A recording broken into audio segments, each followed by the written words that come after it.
All right, everyone, welcome back to Grit Daily Startup Show. I'm your host, Jordan French. Super excited. I actually have some news for you today from David Duguan. He'll be our guest from Voxify. David, welcome to the show.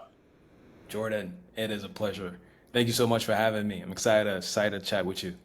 Yeah, and this news we'll tease a little bit. We'll pause on it, but people are always super curious where you're calling in from or videoing in from, really, because this does Yeah. go up on YouTube, and we all know that too. Mhm. Where are you, David? For those So, inquiring minds. so I am currently in Austin, Texas. I live in Austin, Texas, but right now in this moment I am in Chicago, Illinois.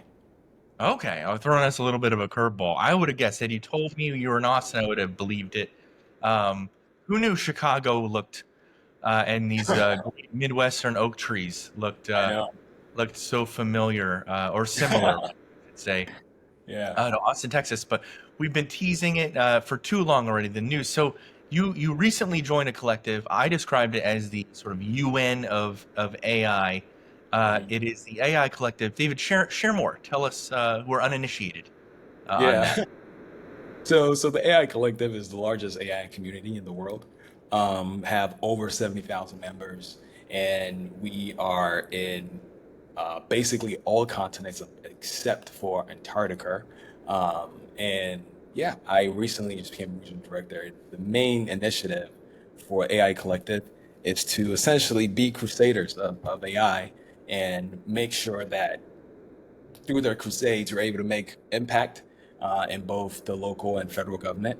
And then also, since we work with founders, investors, and we have a vet, a plumber in the Austin chapter, is to bring all of those people together and then also connect founders and investors together to make sure that they're able to get whatever mutual value is able to translate it in that form. And then we also have the Institute, where again I mentioned partially we work with local and federal government, so we bring people that are using AI up front, showcase, and then we take that information, quantify it, and we take it to the local and federal government to help pass new laws that are soon to come out. So it has a direct impact to like every day-to-day life, which is super impactful. And then there's other portion too, which is focused on research. So a good comparison will be like Statista. I'm not saying that right because I have a little bit of a speech impediment, but Statista is basically a big aggregate of data where you're able to find a whole bunch of data around whatever specific niche or category you're looking for. And the goal with the institute is also to do the same thing, is to give that information to people and aggregate all of that information and have it readily for you. But that's the main idea for AI Collective and the initiative we're doing. But we're growing and it's exciting, and I'm glad to be part of it. But yeah, Yeah, well, welcome aboard. Congrats thank you. on the new role there. I admit I hadn't heard of it, and probably not many have. But it sounds like something that it's a name that it sounds like we'll hear a lot more frequently, and certainly in Austin, where you are, it sounds like there's quite a few initiatives, underway. And before we get to your company, Voxify, I already know that this question is coming from the audience about the AI collective, and it's around David, the relationship between a collective like that, stakeholders, and government. And the question is, what are the questions that government, whether at the local, state, or federal level, what are the questions that they're asking now? If you could share, David. Yes. So the big one is data privacy and security. It's probably the biggest concern. Since the technology is super new and there's a lot of ambiguity, there's not that security and that trust built yet with a technology like that, and especially with the government, which makes a lot of sense because those decisions directly impact our day-to-day lives. So there's a lot of questions in that sense, and how secure is it? How do we prevent less and less hallucinations and leading people down the wrong path, and putting essentially the technology into the wrong people's hands is like the main theme around the different questions that's going on right now.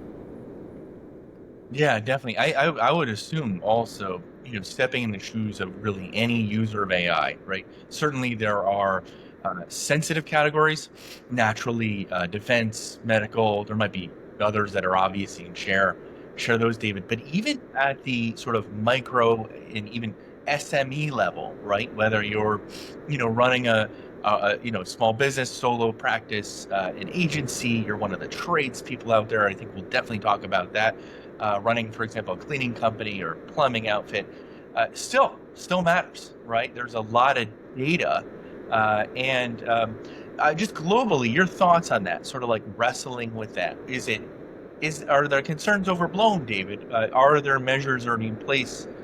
Do we not quite understand the technology fully to realize that, hey, this isn't the concern that it should be? Or, and forgive me for the compound question, they're always unfair because there are three there already.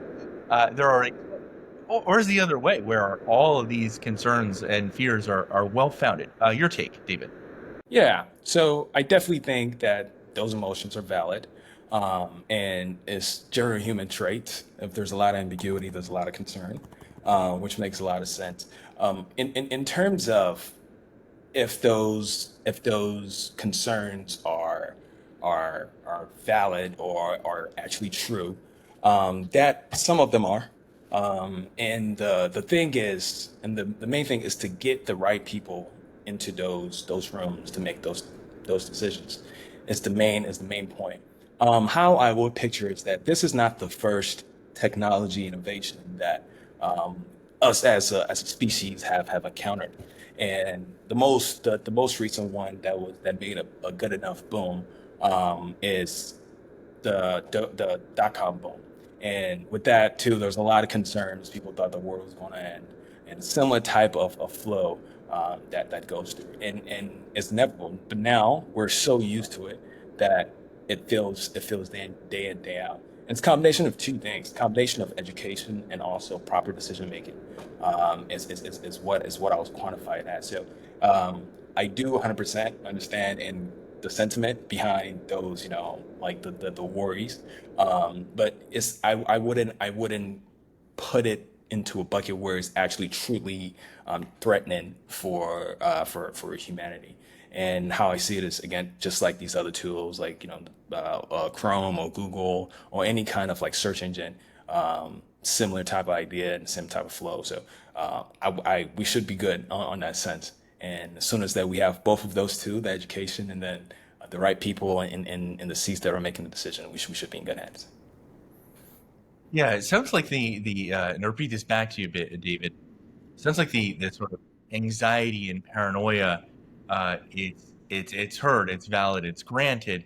In some ways, it's a check on itself, meaning because there's so much of an emphasis on some of the security concerns, some of the sort of even like sci-fi elements of AI, it actually Yeah. does help put a lid on things, or at least get us, any practitioner in the space, certainly founders and so on, thinking about these things, and Hmm. by almost prophetically, right, Yeah. undermining that possibility, or preventing it. And even when it's, as germane or sort of mainstay as, security concerns, stepping away, of course, from the sci-fi element, and uh, and so, yeah, so appreciate all of that, David. We always love to hear Yeah. the journey, because I know we'll unpack Voxify and we'll spend most of our time. People are super curious. They're writing about everything, right?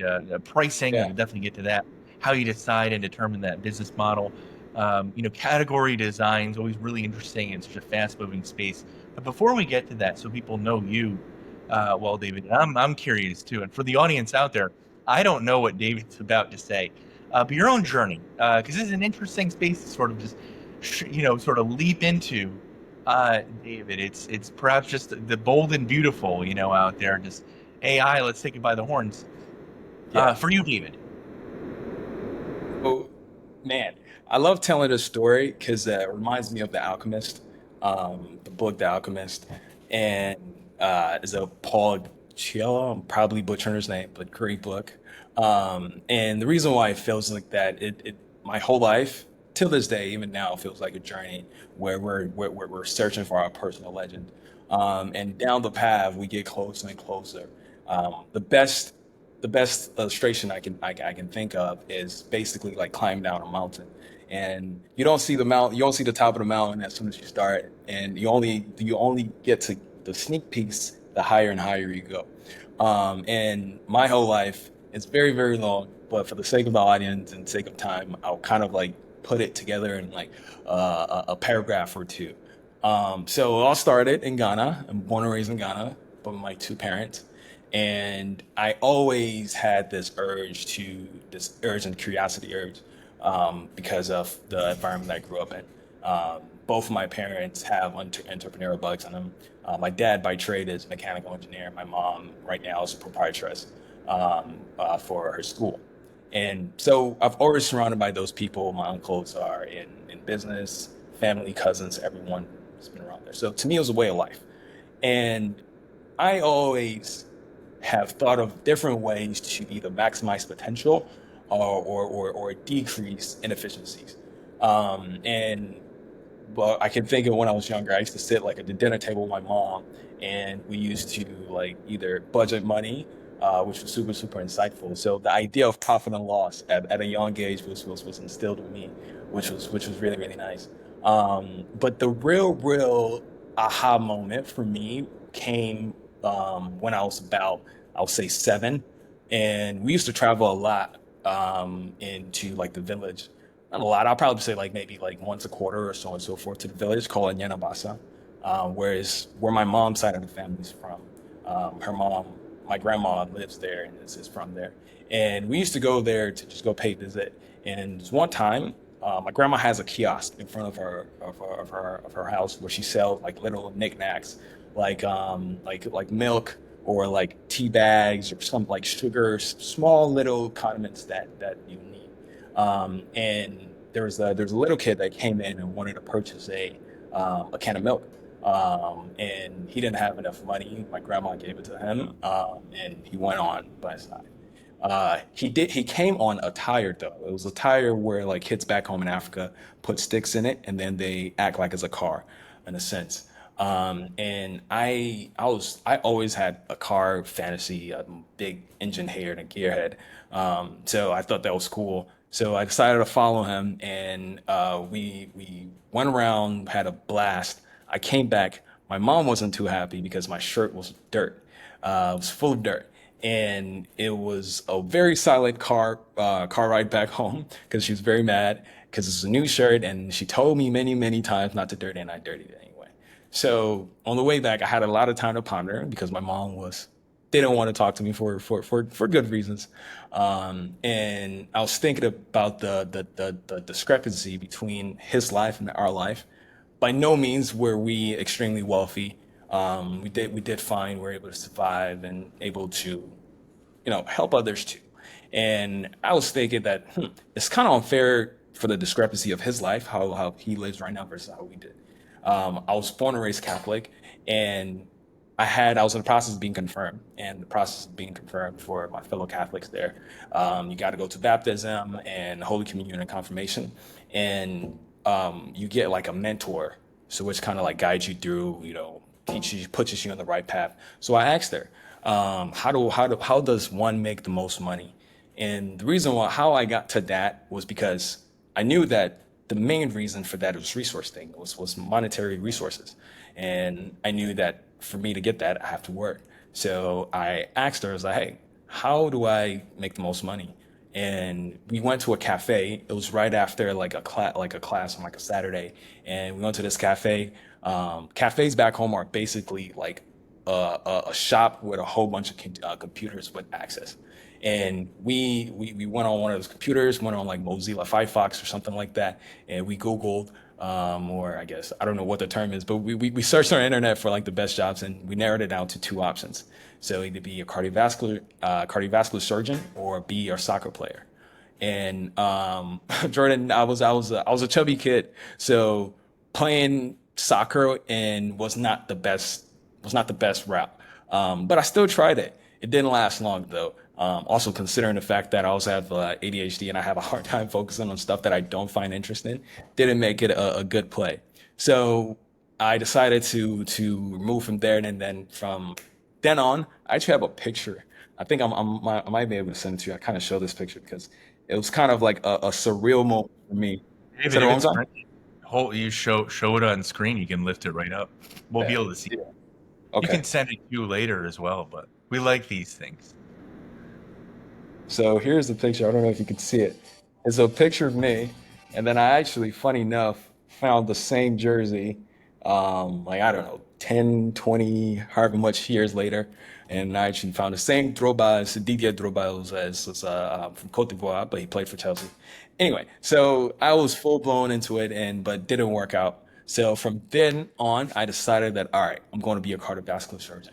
And all the way to freshman year of college, I took like the prerequisites. There's this called school called Mackenzie in Indiana, where it was like they had like different practices. So if you want to be a mechanic, if you want to go down a medical field, they put you on like the fast track to do so.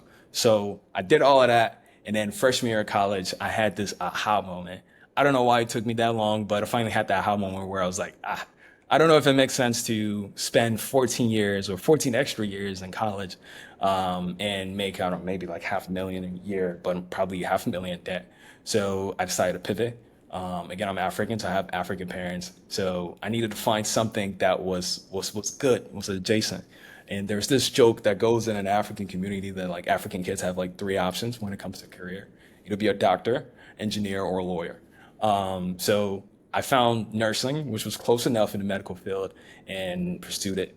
Went into nursing, got into nursing school, and then first day of clinicals, I saw I was in a room with a nurse practitioner putting a catheter into a man, and I was like, I don't know if this is for me. So I had to wait. It was super early clinicals, and then it was super early, like 6 a.m. or 5 a.m. something like that.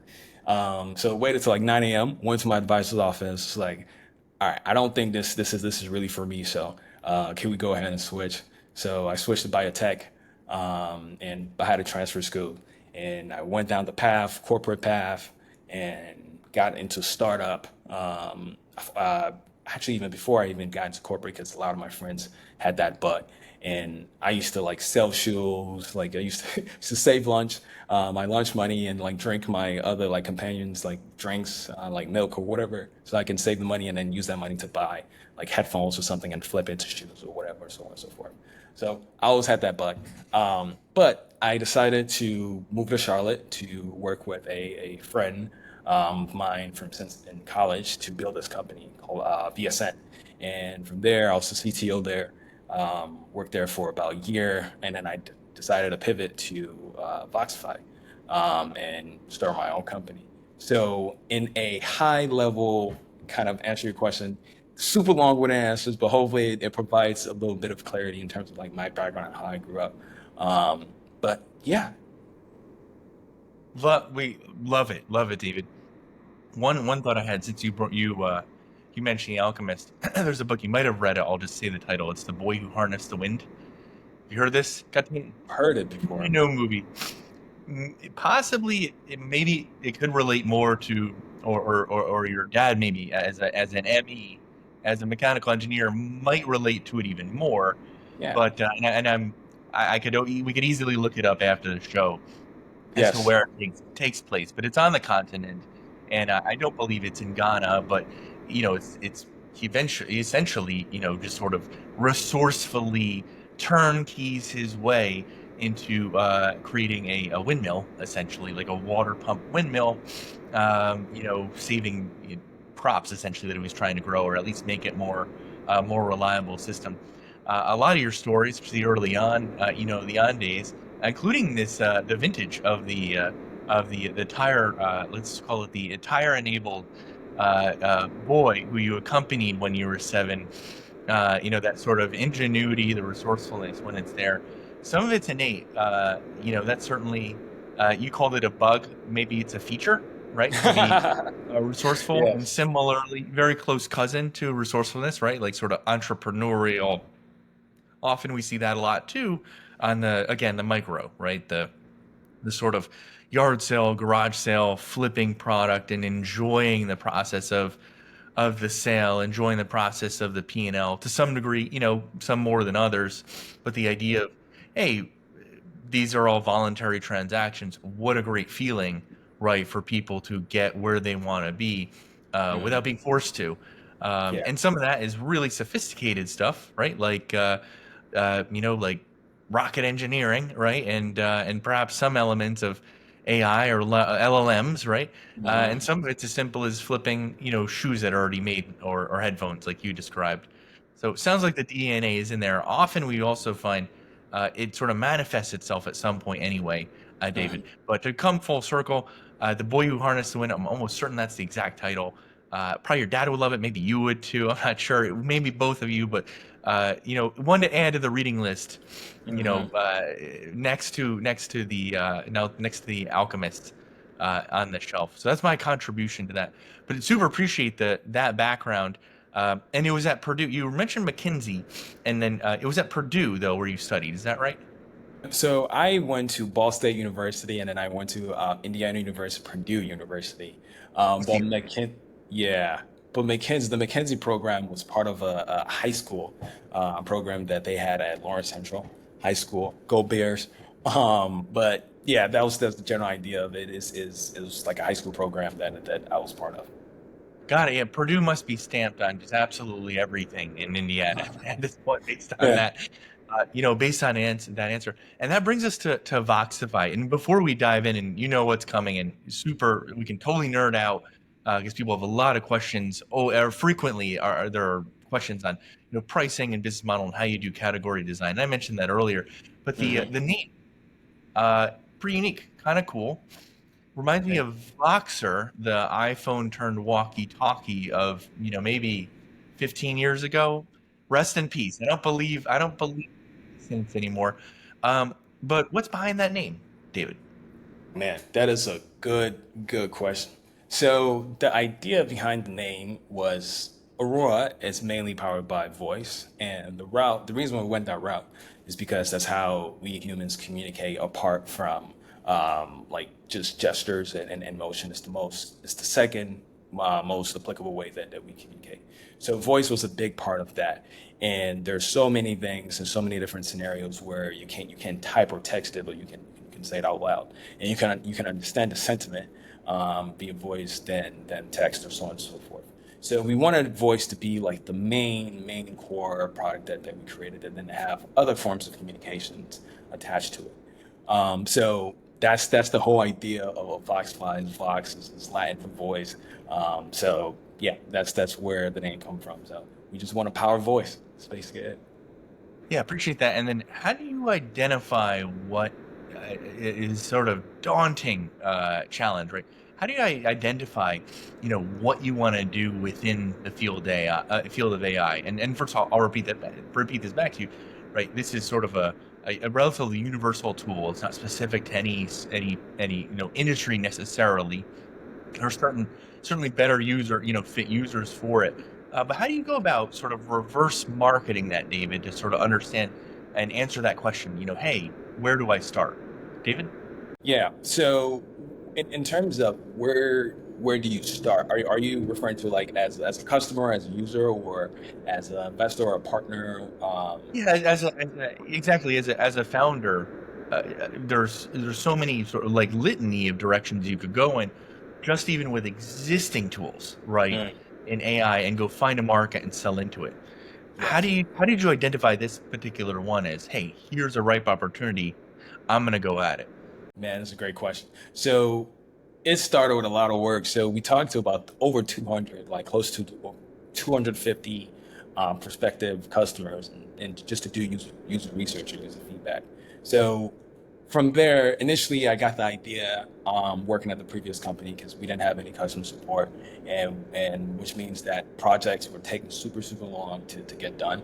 And the way that the company made money was half up front, half later. And but projects, since there's no customer support, projects were taking forever to get done. So we needed the solution to help with that. So general idea came from there, and from that specific scenario, I was like, this can be used for a whole bunch of different use cases, and a whole bunch of different applications.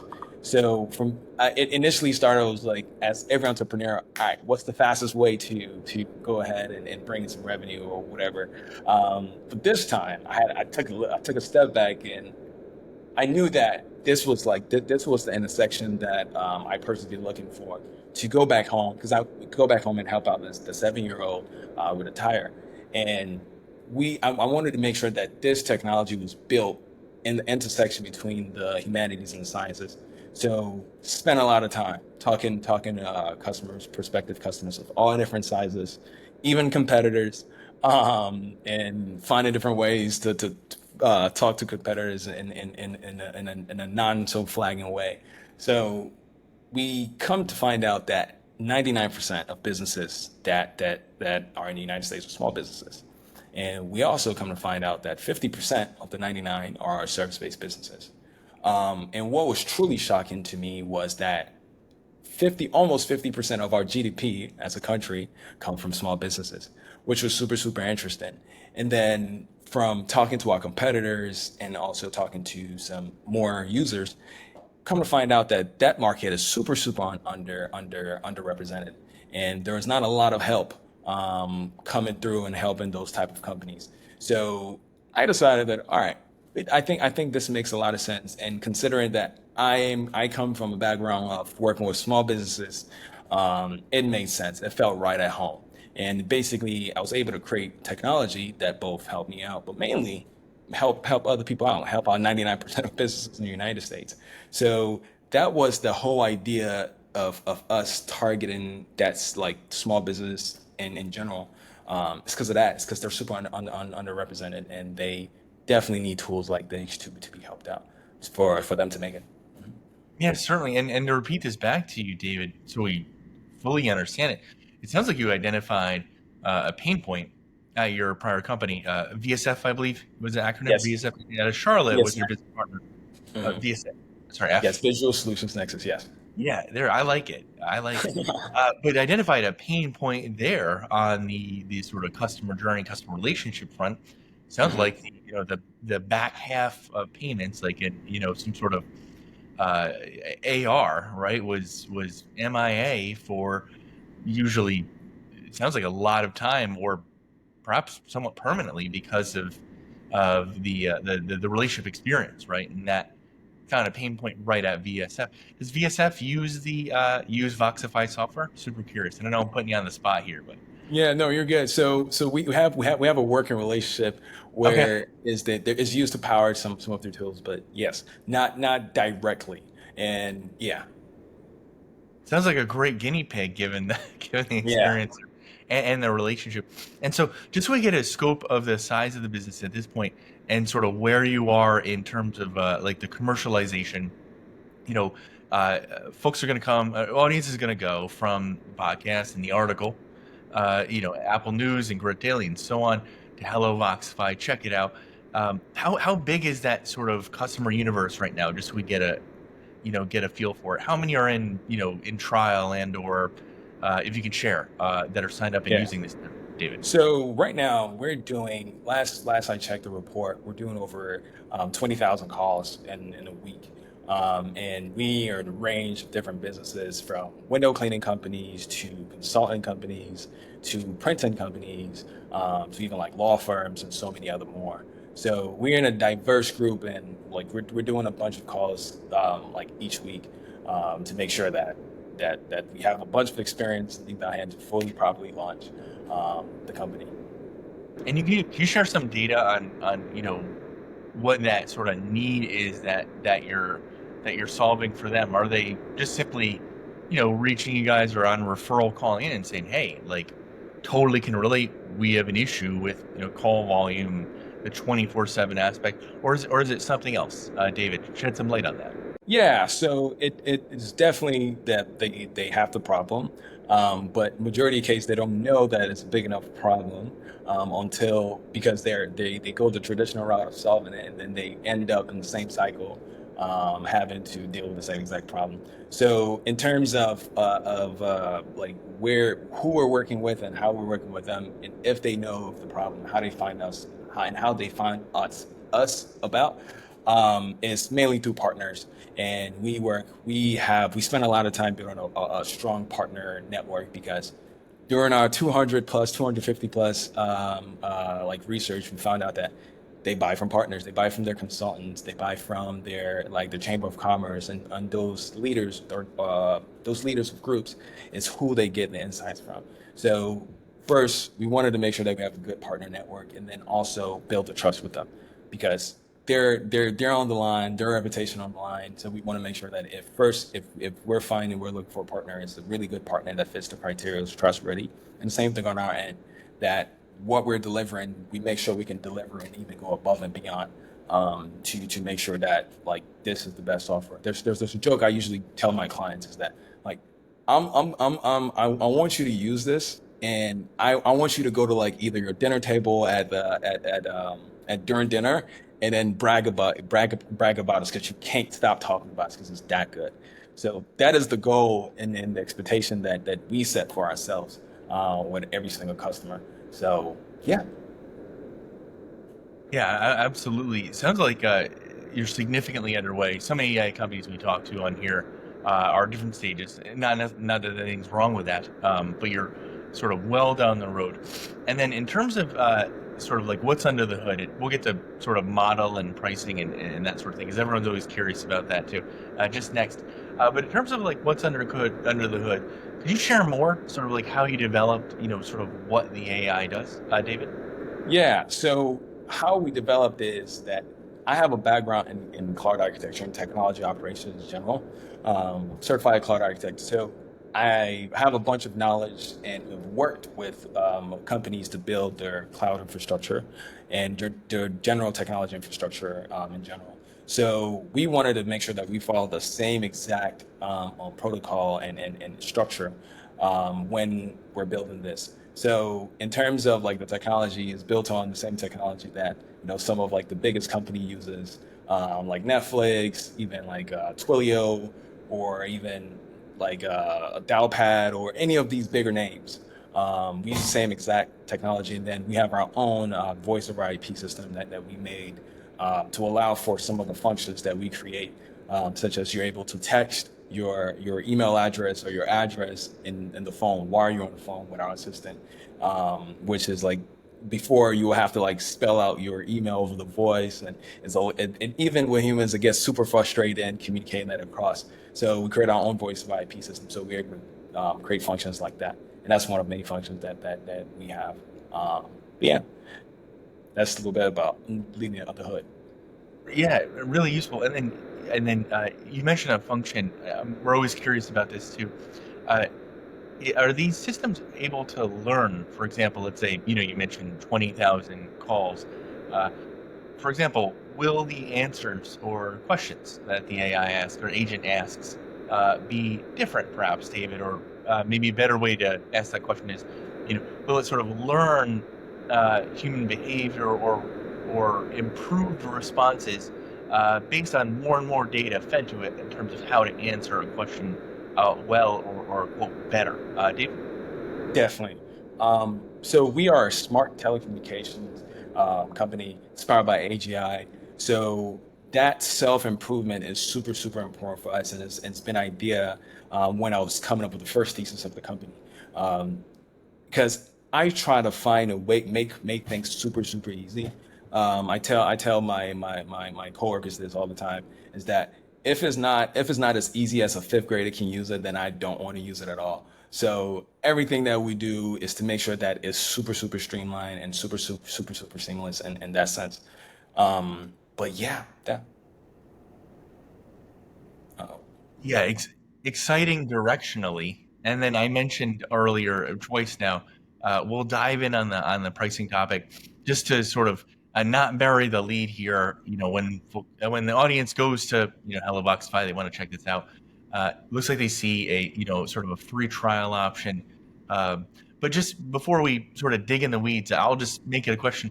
How do you determine how you build that model? How do you determine, hey, I've got a really wide berth or range of potential clients here mhm. in your role, right? As CEO, I've got this wide range. How do I price this, David? So it's priced on impact.